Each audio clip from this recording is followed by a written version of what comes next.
We would be honored if you would. All right, everyone, welcome to another episode of Dungeon Crawlers, where Krebs has disappeared. No, That's right. He has decided to jump on some wormhole and zipped off to planet Arrakis, and he's running through sand dunes and chasing his white worm with his real friends. Yeah, he might be playing some Zombicide there too. Who knows?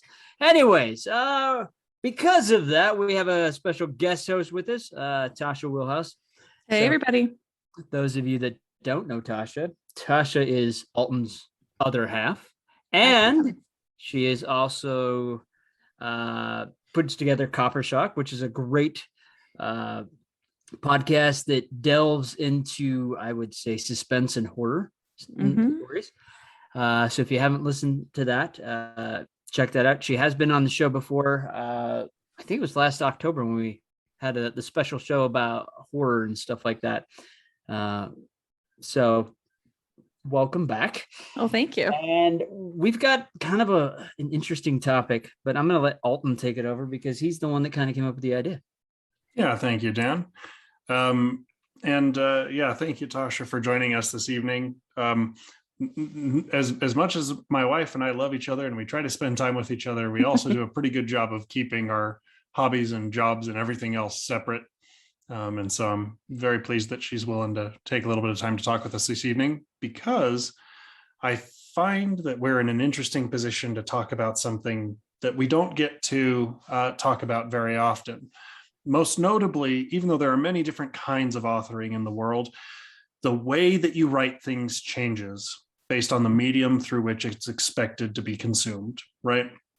A novelist is not going to write the same way that a scriptwriter would for screen, and a scriptwriter for screen is not going to write the same way as a screenwriter, as a writer for stage. Similarly, Tasha does scripted horror stories through her podcast, Copper Shock Horror. And so I wanted to explore that a little bit. I think as we go through the questions tonight, we're going to find that there are a lot of things that are the same, but we may find some areas in which writing a book, which Dan has great expertise in, is going to be very different than writing for a podcast, which Tasha has great expertise in. So hopefully this will be a good time for everybody, and we're just going to have a good time with it. Yeah, absolutely. Go ahead. Oh, no, you're just fine. So the biggest thing that I want to start off with is the way that ideas get generated. And I suspect that this is going to be very similar and probably closer more to a personal preference. But let's go ahead and start with you, Tasha. What's kind of the way that you begin to generate your content for your podcast? My content often comes with like a kernel of truth, like an original story, like the kind of story that you sit across from a cafe table and tell your friend about. The other night, the craziest thing happened to me. I was going down the street alone and I could swear someone was following me, or I felt like I was being watched.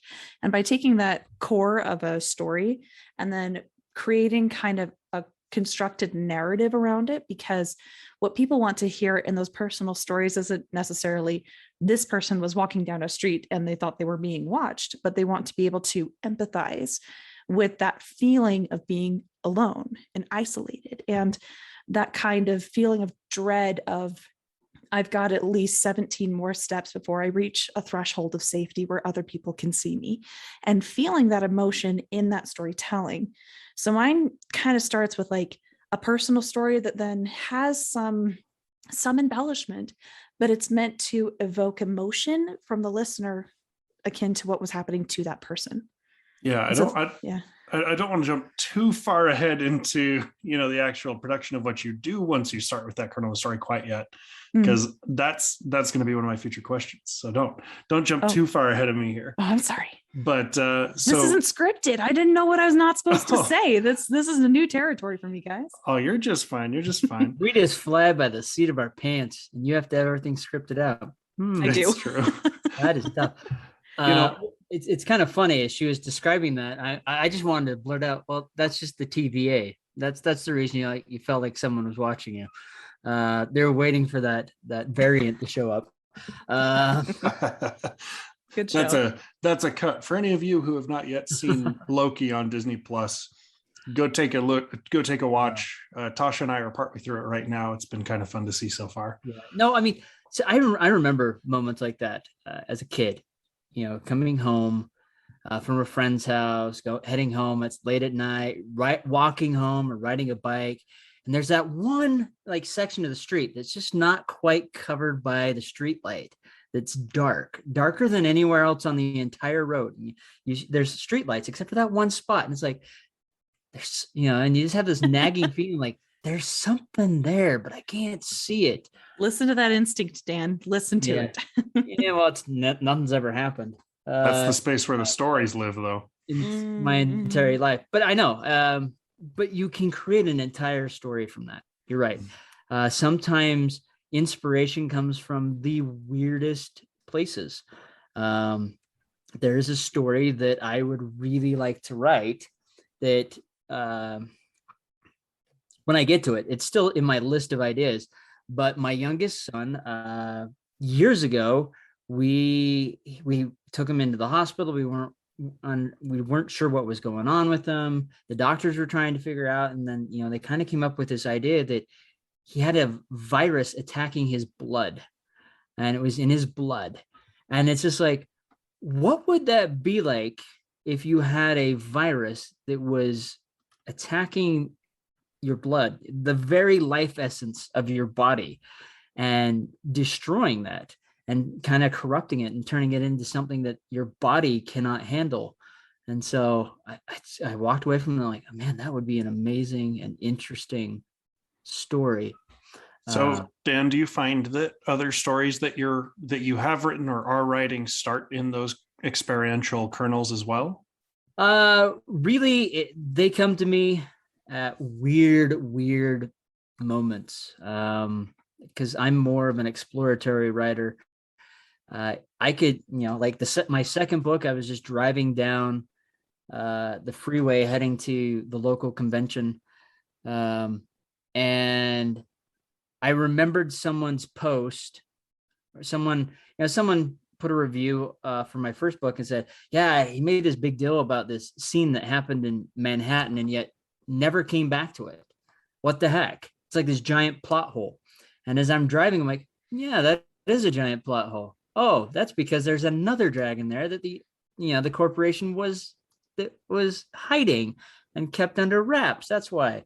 And then I plotted out this whole idea around that. So sometimes it just comes from random things from life or thought patterns that just come up for me. So let's explore that a little bit more. You talk about this experience of somebody pointing out this thing that you now burrows into your head, and you've got to figure out how to turn this into something real, and you begin to solve those problems. What does that kind of exploration process tend to look like for you after you have that starting kernel? What time frame does it take? What kind of exercises do you find yourself going through? And what are kind of the thoughts that you find yourself in once you finally get those creative juices flowing? So once I have that idea, so for instance, when I was driving, I pulled out my audio recorder and recorded, okay, these are my thoughts. This is what's come to me. And I had it. It was a very short premise of what I wanted the whole book for. At that point, the whole process is I sit down and then I write. And then I slowly uncover what that story is as I go. There isn't I'm sitting down like, okay, so how do I make this work? What characters are going to be in there or who? I just started writing. And as I go chapter by chapter, because I'm a linear writer, I go from chapter to chapter. I don't bounce around like some people do. Oh man, that's real discipline, because I can't do that. Yeah, and I know not very many people can do it that way, but that's how I do it. Short stories are the same way. I get the idea, I start, and I write until I end. I don't jump around, because if I jump around, I mess things up for me. Do you find that you're editing as you go, or is it just kind of brain to pen to paper until you get to the end? The only way I will edit is if I come to a place where I'm stuck. And then if I'm stuck, what I do is I'll stop and I'll start asking myself questions, pertaining to the scene, or if it's a particular character, I'll start asking questions about that character. to figure out why I'm stuck. For example, in the first book, I got stuck in the scene where one of my characters was facing the dragon. This is the first time the dragon really shows up for the first time. And I had this great idea. You know, the other guys were going to jump in a boat and they were going to ride downstream and head to town where their objective is. But for some reason, every time I wrote it, it wouldn't work. And I couldn't figure out why. I kept getting stuck by the time he'd hit the dragon. And so I sat down and started asking myself questions. And then I asked the big question: what direction is the river flowing? Well, in Ireland, since it's an island, all the rivers go out to the ocean. They don't go inland. So with that one question, my brain already knew, but I didn't. And so when I asked that question, it's like, oh yeah, there's the problem. I got them out of the boat and started having them, they stayed in a cave while the guy fought the dragon flew off. They came out a day later and then they marched into town. Interesting. But yeah, it is, in my opinion, writer's block is just your brain already knows there's a problem, but you have to figure out what that problem is, because your brain can't just say, hey, I wish I had those angels and devils would pop up and say, hey, this is why it's not working, dummy. Yeah.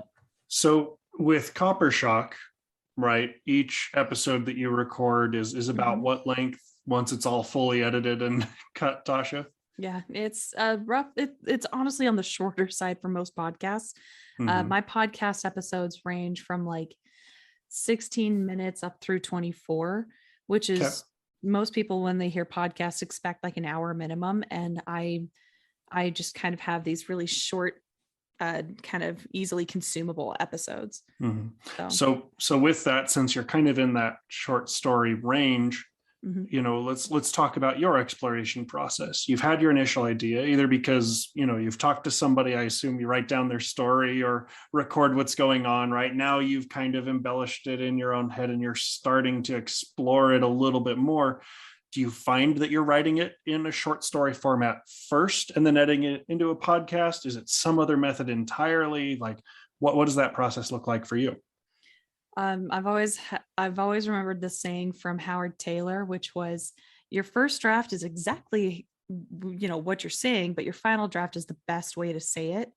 And so I do start out episodes with the exact story someone has told me, adding in pieces that kind of give it more color.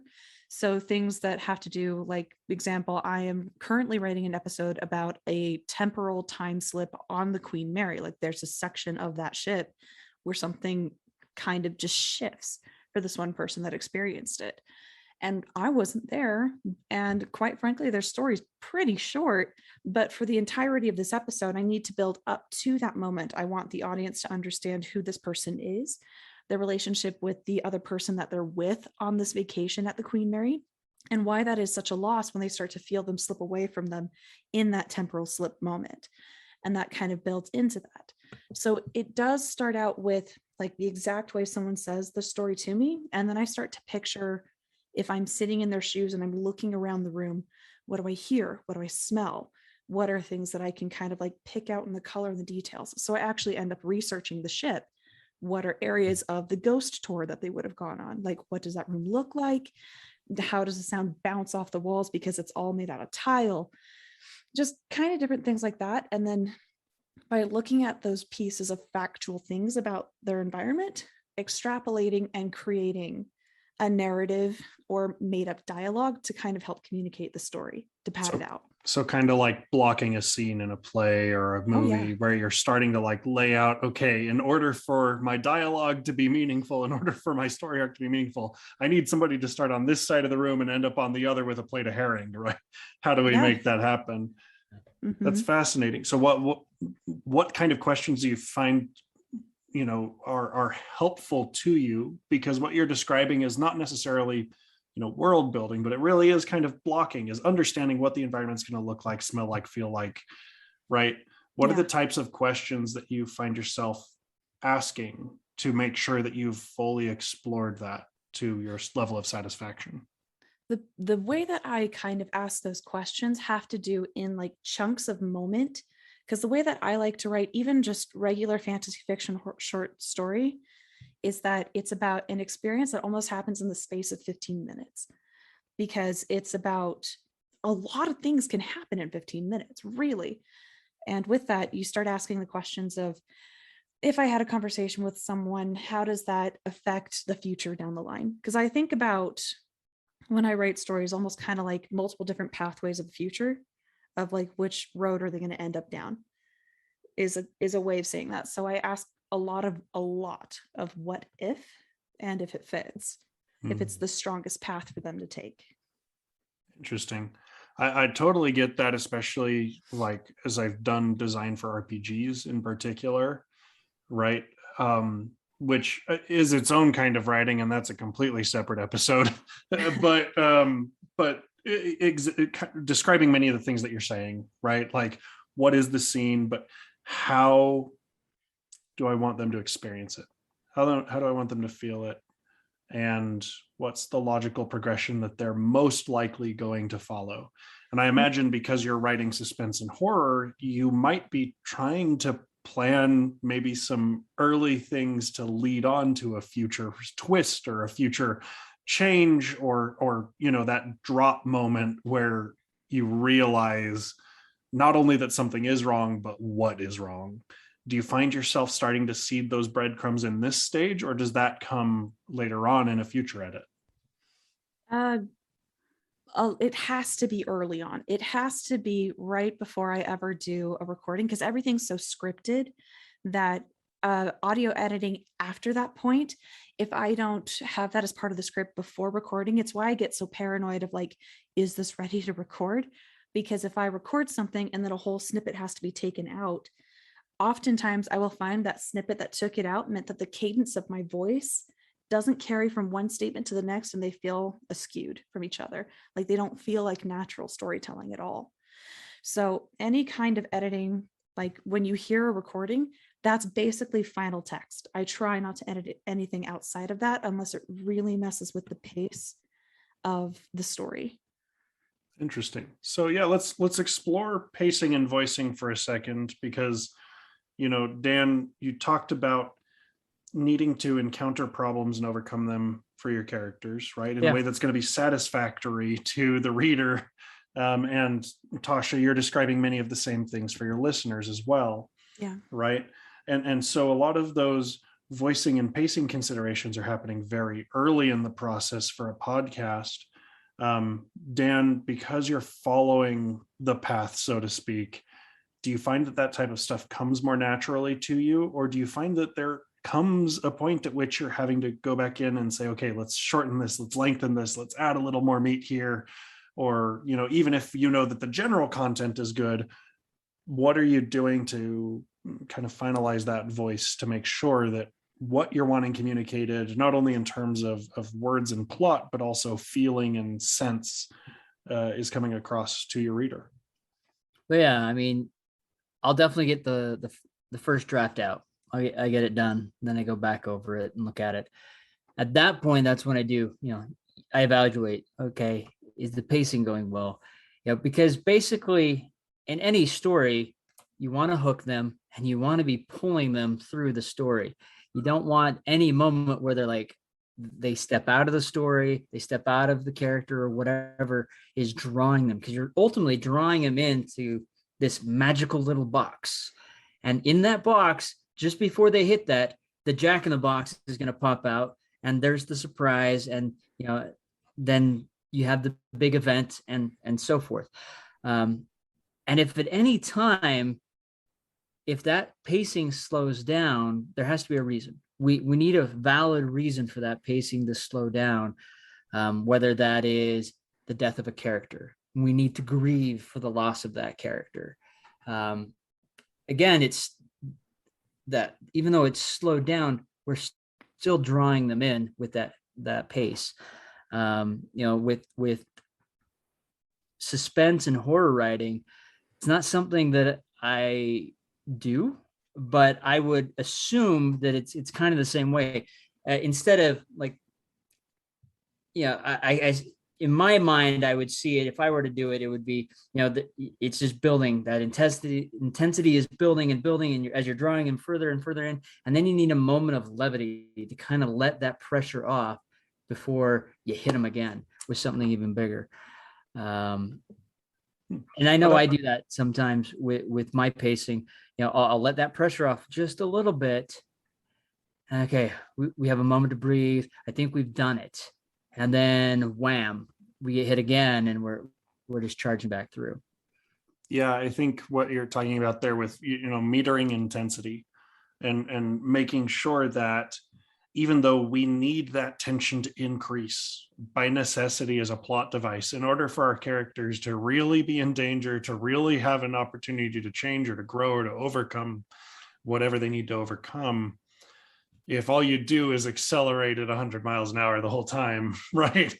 Yeah. Like it's not going to feel nearly as satisfying, and you might end up, in fact, completely wearing out your audience before they even get there. Well, yeah, I mean, here's an example. So Xbox 360 has a game called Quake. It is the only game I have yet to have ever finished, and I've owned this game for like over 15 years. But the problem is it's so intense that I cannot play for longer than 15 minutes because my anxiety gets through the roof. I'm like shaking. I'm like, okay, I'm done. I can't play anymore. So if I'm dragging my readers through that type of experience, they're not going to want to keep reading. They're going to need to stop and put my book down and go away. If I do that, I've lost them, because who knows when they're going to pick it back up again. Are they going to pick it up tomorrow, next week, a month from now? I mean, basically, I got to a point that was happening so much. I'm like, okay, I need to take a break. Well, I haven't played it for 2 years now. I could see that happening with a reader. If it's too intense, they're going to put it down and they may not come back. They may come back whenever. So you do need to kind of let off the gas. We see it in movies too. Bad Boys, with Will Smith and Martin. Oh, I forgot his name. Whatever. But Bad Boys, you know what I'm talking about. You see that a lot. There's Michael Bay has all these explosions and these car chases and everything, and then you have a funny moment where the two are arguing with each other, and you're like, why the heck? They're chasing cops down, bullets are flying, and now they're arguing? What? This is weird. But it's letting off that pressure a little bit. So when they decide to go back charging in, bullets flying again, we're okay. Our stress level and that anxiety isn't as high as it was before. Is there a particular piece of media, whether that's a video game or a book or a movie or something, that really exemplifies the kind of pacing and nuance there that you aspire to? And Tasha, I'm going to throw this at you in just a second too, so be ready. Man, there's a lot. I mean, episode 4, 5, and 6 of Star Wars. Pretty much every Marvel movie except for maybe Thor 2 and Iron Man 2. Those ones had some issues. Most of the Marvel movies really hit the pacing well. They do it well. 4, 5, and 6, I feel like did it well. The prequels and the later trilogy, I don't think hit it on as well. The Prestige with Christian Bale and Hugh Jackman, David Bowie. Oh man, that one, great. I feel like that one just hit it on. And I mean, there's so many other novelists out there that do a great job at it as well. There's a lot of great media out there that show that. In video games, it's a little bit more different because you're breaking up story with gameplay. So it's a little bit harder to see that, but there's a lot of great games out there that do a good job with that. Yeah. One of the big ones that comes to my mind for a video game in particular is BioShock. Yeah. And this honestly maybe lean more into Tasha's particular genre here, because that is a suspense slash horror game, right? Like it's not meant to be gory and horrific in that sense, but it is definitely suspenseful, and you're having these moments of triumph where you feel like you're becoming super overpowered, and then all of a sudden the next big baddie shows up and just wipes the floor with you, or jump scares but used appropriately and things like that. Tasha, what are some of the pieces of media that stand out to you as exemplary in terms of their pacing and the kind of tone or timbre that you're aspiring to? An unusual one, but I will say it, is Bad Times at the El Royale. Bad Times at the El Royale is a fantastic film of character study, suspense. Isn't that the one that has like Chris Hemsworth in that? Yeah, he's basically Charles Manson. Yes. Yeah, Bad Times at the El Royale is a fantastic study in horror to me as well, because it is more suspense than it is horror for sure. But it's just got amazing pacing. It uses visual setup so beautifully that when the payoffs happen, it's really satisfying.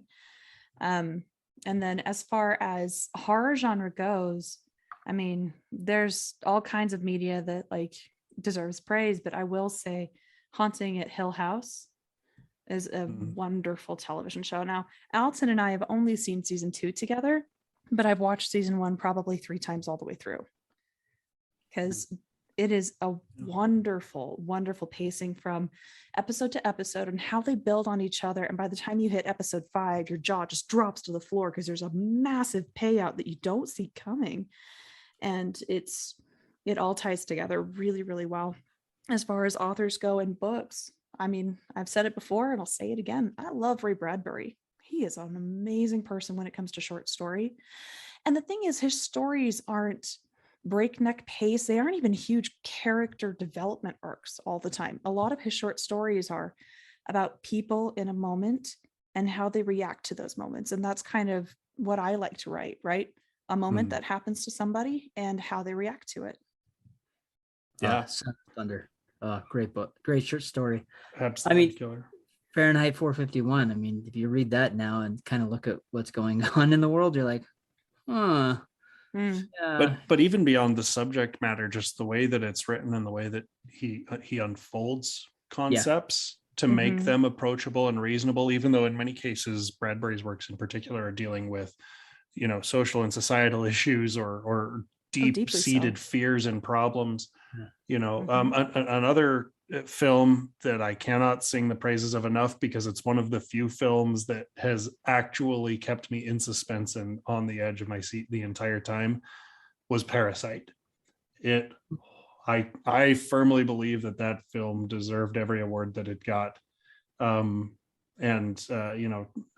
For me, that film does that excellent job of applying pressure, not even enough that you really feel it until all of a sudden you realize that like you're holding on to your hands, your knuckles are tight, you're breathing a little harder than you would like, and something bad is about to happen, right? And then it just slowly eases you away from it until you don't even realize that you've relaxed, until you start to realize that it's coming back, and it increases and pulses that way.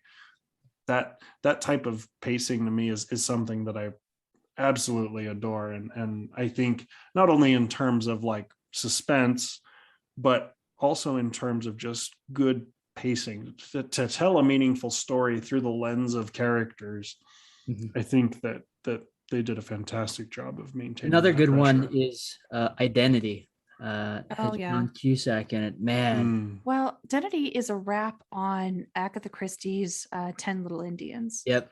Yeah. And it was a great way they did it. And it, again, you got to figure it out, and they let off the pressure, and you're just like, okay, I know where this is going, and another curveball comes, and then that pressure starts getting applied again, and then again, you think you got to figure it out, they let off another curveball, and then by the time you're at the end, you're just like, what the heck? I didn't see this one coming. And I love those type of films where I can't figure it out until afterwards. I'm just like, wow. and that's when, you know, the writing's done well, the acting's been done really well, and that pressure tension gauge has been done just the right way. Mhm.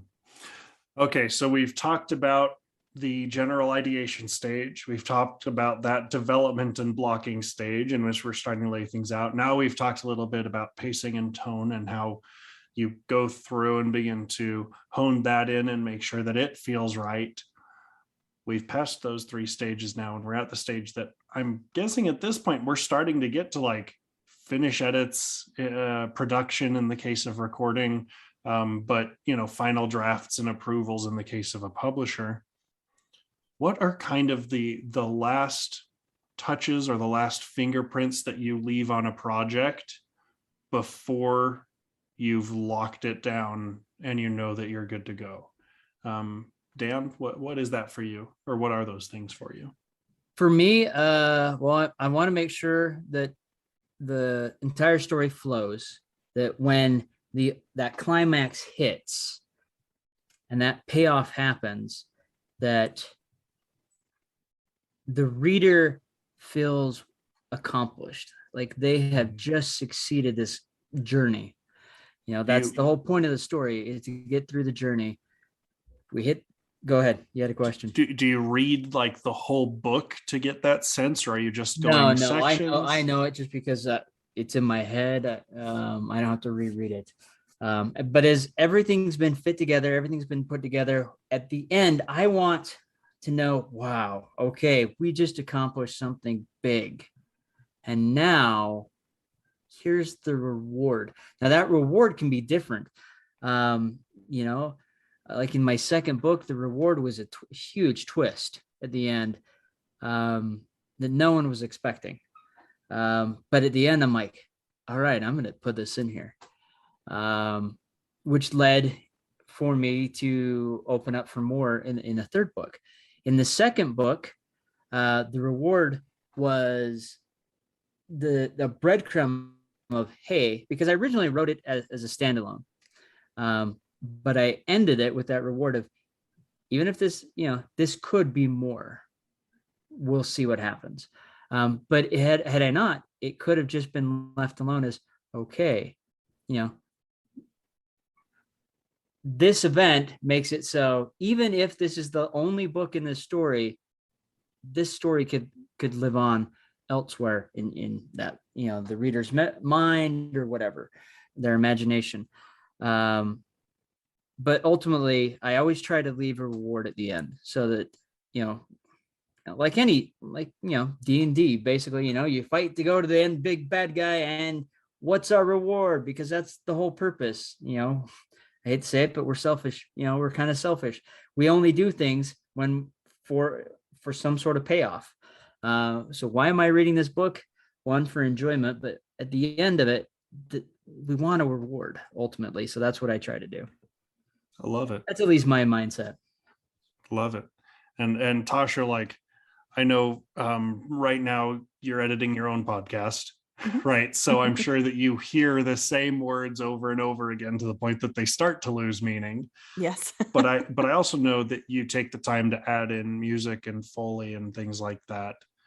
Are there any other kind of finishing touches or last thumbprints, last checks that you end up putting on your work before you know that it's done and you've locked it down? I try to give it like a 2 or 3 day editing process, not because it's going to take that long to lay down the track, but because of that combing process of listening to a certain section again, of did that hit the right time? Is that actually impactful to the story versus where I just thought it should have gone? Because what I try to listen for when I do audio editing in particular is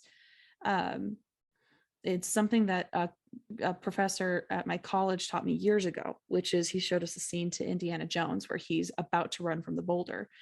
And you don't hear the violins strike up or the trumpets strike up when he sees the boulder. You see it the moment he turns his whole body to sprint full force, because his character internally is emoting that musicality that we don't really subconsciously think about.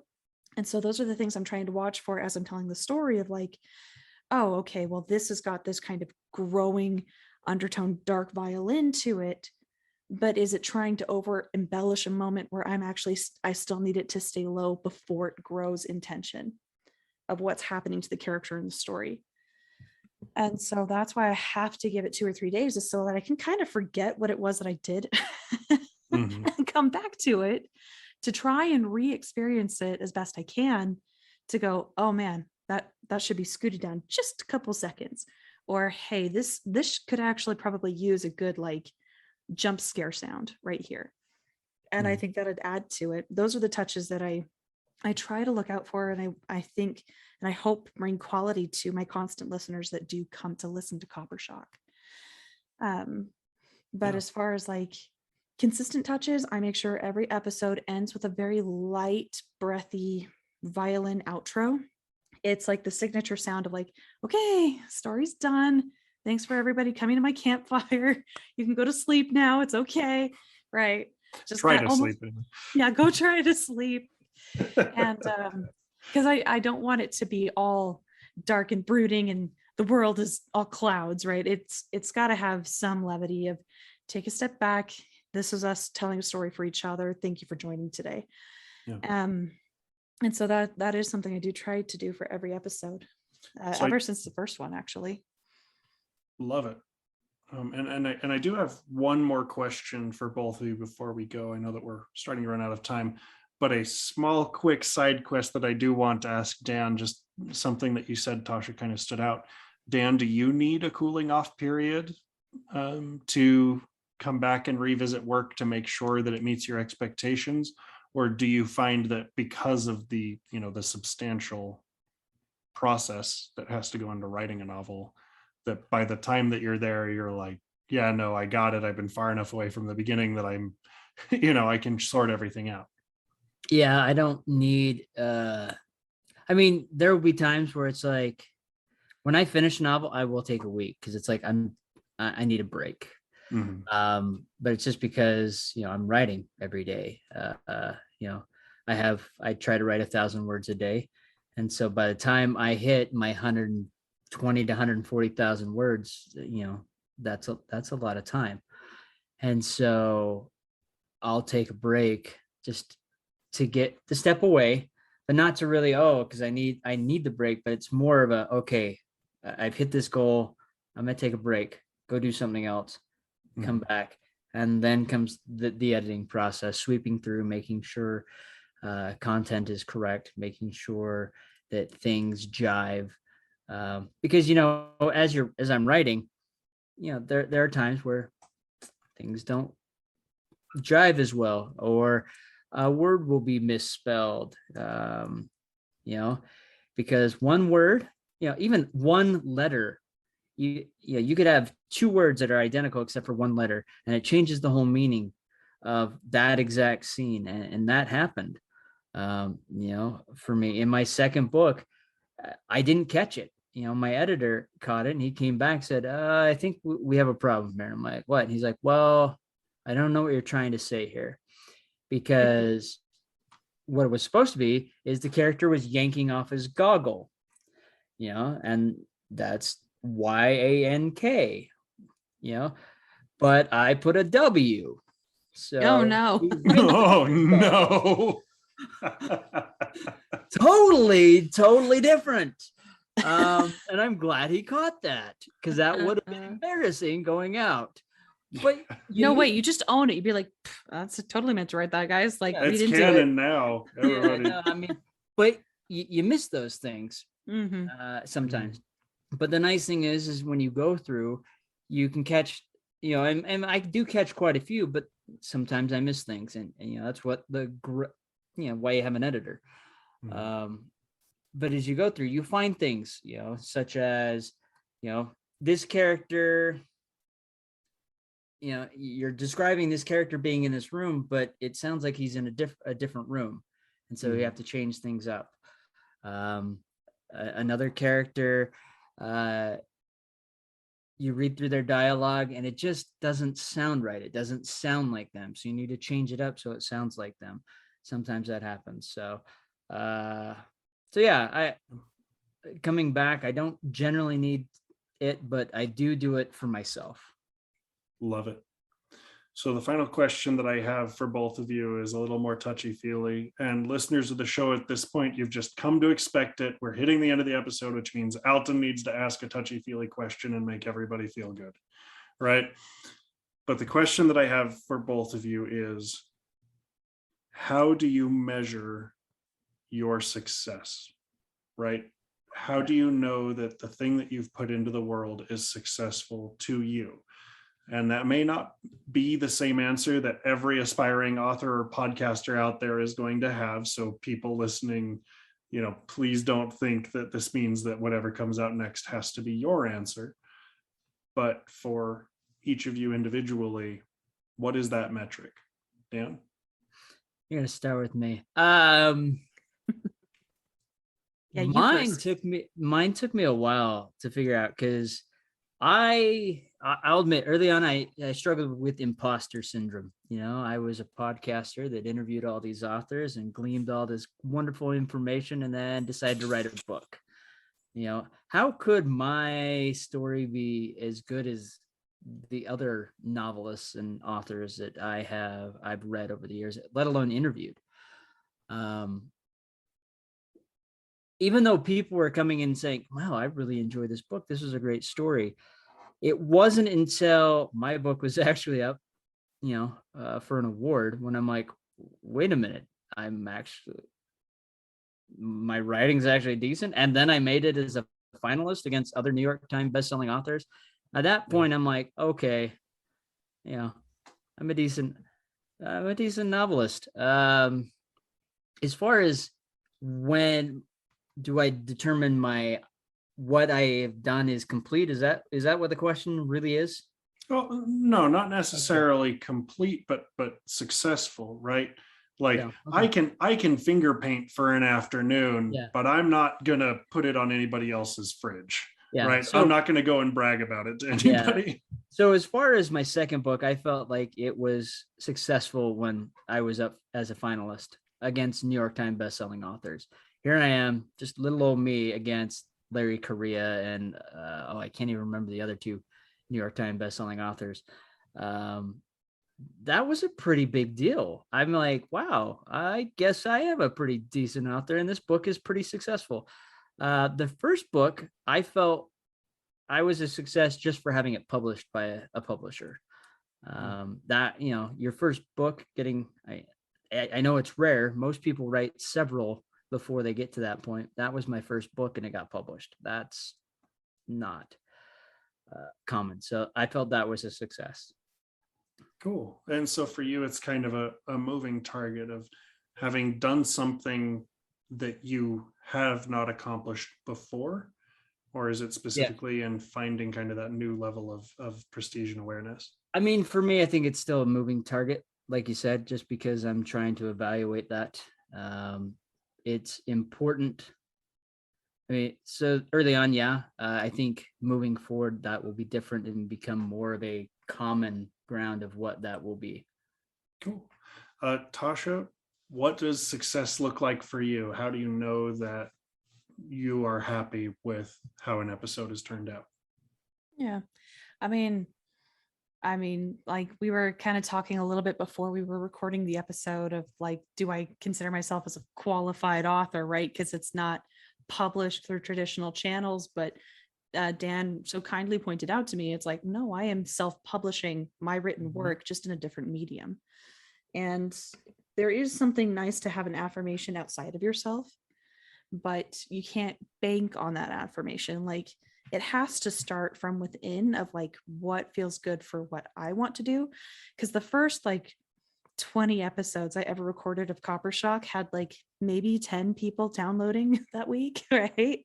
Like, and I was grateful for those 10 because I was like excited because as I do, like I sit into an imaginary room and I picture 10 people sitting around me listening to me talk, and just like how kind it is for them to give me their time in that feels really good. And it doesn't matter if it's 10 people or if it's like 100 that are downloading me that week. Like, I can then picture myself sitting in a room with all those people taking the time to listen. And that feels like I've been able to impact somebody. Even if it's one download, it means that there's someone out there who has taken the time to listen to one more thing. And so success for me over the last 5 years of having Copper Shock has been, do I like it? Like, do I want to re-listen to it? Do I feel entertained by my own written work? Almost like, I don't know, do you guys ever like go back and reread your journal entries? Because when you first wrote them, you're like, this is the most amazing thing that happened to me that day. And then you reread your journal entry like 4 years later and you're like, man, I don't know why this was like the best thing that happened to me. Do you guys know what I'm talking about? I can't stand to journal, but I do make notes for myself all the time of game designs or story threads or all kinds of different things. I'll come back and look at a notebook from time to time, or a piece of paper that ended up falling out of my bag, and go, what in the world is this garbage? And so like, I was going to say, so early Yeah. on, I would go back and listen to our, early episodes of the show. Oh my gosh. I'm just like, what the heck was I on that day? So no, I don't do that anymore. Yeah. But I mean, with that, like with every episode I try to make it better than my last. Like make sure I spend the time, make sure I find the right music, I find the right Foley, or that I build in the Foley into the writing ahead of time so that it supports each other. And that these are things that I can look back on and feel proud to have produced. I mean, there are some episodes where someone said, oh man, I listened to that one about the Skinwalker the other day. And I'm like, I don't remember that. And then I go back and I listen to it and I'm almost experiencing it again for the first time. And I'm scared and I'm like, wow, where's this going? And it feels good because it means that what I had done is I took whatever experiential thing I wanted to give to somebody and know that if I circle back to that like months or years later and I listen to it and I feel that way, that feels like success. Awesome. No, I agree. It has to come from inside, because if you're looking for, ooh, I'm successful if XYZ outside of myself happens. Oh, no way. Yeah. Man, we're most creative people are going to be doomed. There's a small percentage that actually do that. So it definitely comes from inside. The other thing, as long as our next work is better than our last, I think we are being successful. If not, we're being lazy, and it'll. No, I'll not say that comment. I'll skip that one.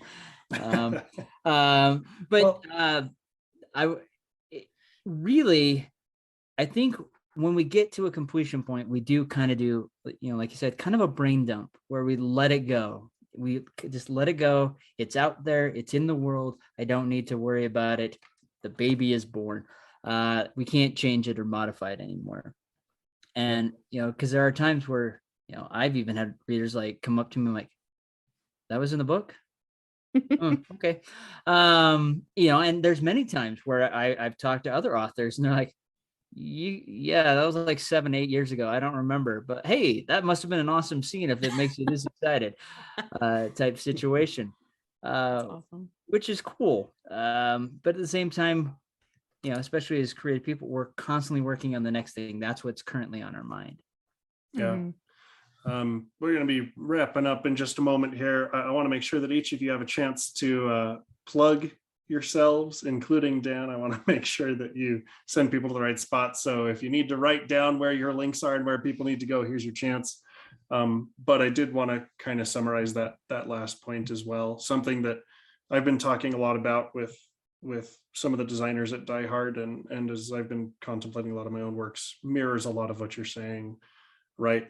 When we create things, we need to be creating them with an intent to edify and uplift and help someone. Sometimes that's ourselves, sometimes that's someone else, right? Mm-hmm. If we cannot uplift, edify, or improve, then we must do no harm. And if we are doing no harm, but we're also not helping, then we need to consider what it is that we're doing and whether it deserves more time and effort to be something more than it currently is, right? Mm-hmm. And I think that regardless of what your actual individual motivation or feel-good moment is, it is that recognition of Kaizen, continual improvement of reaching that next level. And I think that that's a very admirable thing.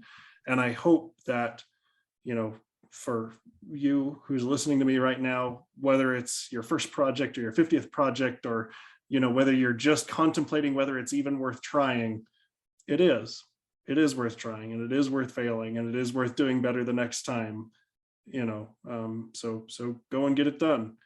But I don't want to take too much more time from anybody else. Dan, where can people find your work? What are the things that they're looking for? Give us your 30 seconds. Yeah, before that, I just want to say real quickly to jump off of what you were saying. How will you ever know if you don't try, if you don't start? Because otherwise it's this, well, I could have been, or I could have done that. You know, even if you fail, you know you tried and you failed, and that's okay. If you try and you succeed, awesome. But it's a lot better than, well, you know, I could have, but I didn't. So, you know, do it. Just do it. You know, do what Nike says. Or Shia LaBeouf. So where can you find my stuff? You can find it on my website, dragonsfate.com. You can find my books on Amazon. It's the Fate of Dragons series. The first book is The Shadow Above the Flames. The second book is A Dragon's Fate. The third book, which is weird because I normally don't have a title. Title normally comes last. I have the title first, which is The Corrupted Guardian. That's the third book. It'll be out soon. Pretty much anywhere you can find books, you can find those books, even Barnes and Noble. So that's the easiest place to find me. Well, of course, on this podcast, you can find me here too. Awesome. And Tasha, where can people find you? Copper Shock Horror can be found on almost any podcast streaming service that you have. So whether that is Spotify, Apple Podcast, Stitcher, Podbean, Google Play, I'm in all of those places. And if you'd like, you're more than welcome to visit me at my website, which is coppershock.com, or come visit us on our Facebook page. Sweet. Yeah. So for those of you that are currently listening to us, I bet you that means that you found us through a podcast service of some type. Plug in Copper Shock and see what you find. But you know, thank you both for taking some time this evening. It's been a pleasure interviewing you and hearing more about your process. And I'm going to pass it to Dan. And if you didn't know already, Dungeon Crawlers is actually an Audible podcast now, so that's pretty cool. Hooray! Yay! So yes, we also need to get Tasha an I Am an Author t-shirt. It's official. So definitely, if you are thinking of writing, or you know, you've dabbled in it, you're not sure of it, take the leap of faith, try it. The amazing thing about the atmosphere now with writing is it's so easy. You don't need to go through traditional means. There are so many published authors that are doing both independent and actual publishing. I mean, there's many that have been on the show that, they have books through a traditional publisher, but they're also publishing stuff through Audible as its own thing, or Amazon, or doing independent stuff. So you don't have to be part of the big group anymore. I mean, even the bookstores now are publishing or putting local stuff that are indie authors out on their bookshelves, which I think is amazing. That things have shifted that much, because it used to be if you're an indie author, there's no way you could get into a bookstore, but now you can. So that's amazing. So try it out. You know, maybe if writing a full book isn't your way, and you can do short stories, and you want to put voice to it, and you got some friends or buddies that can do it, if you don't think your voice is cool enough, you could do it the route that Tasha's done, which I think is fantastic and just as entertaining as if it was a full-blown story. Graphic audio has grown immensely over the years because of that. They take other people's books and make it just like a movie, but it's all done like a radio drama. And I mean, I think that's a lost art. Radio dramas used to be huge, and they're kind of gone, which is so sad. I mean, if you don't think that they're that big of a deal, just remember War of the Worlds. Several decades ago, it started panic everywhere, and it was just simply a radio drama that some people didn't hear the beginning of to find out that it was a radio drama, and they thought aliens were attacking the world. So it's amazing how well words, music, and great storytelling can come together. So I have rambled on quite enough. So with that said, we're out of here. And Dungeon Crawlers whether it's realizing that you're going to hit your head against the wall until you succeed, or coming to the sudden understanding that you are going to have to say the line of a co-host who is not present. Tell your story, whatever may come, and no matter how awkward it may feel at the beginning, be epic and don't suck. Remember, the Force will be with you, always.